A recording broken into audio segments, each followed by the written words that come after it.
Ingi, til hamingju með sigurinn. Hvað finnst þið standa bak við þetta? Hvað skóp sigurinn fyrir liðið?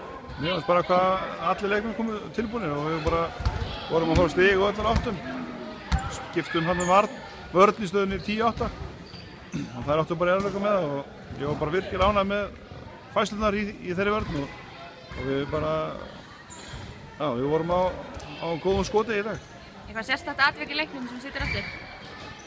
Já, ég er náttúrulega bara ánægður að Gunnhildur er að koma inn í dag, koma virkilega sterk inn í dag og það eru gleðitíðindi fyrir okkur. Mótið er bara handan á hornið þannig að við þurfum öllum að halda og svona, það sem ég sá í dag er bara svona neisti sem ég hef búin að vera að leita eftir í leikjunum núna í haust og ég er bara gríðarlega ánægður með að sjá þennan neista sem þarf til þess að vinna. Og þetta með væntanlega að fylgja ykkur inn í Íslandsmótið að fara inn á svona sigri?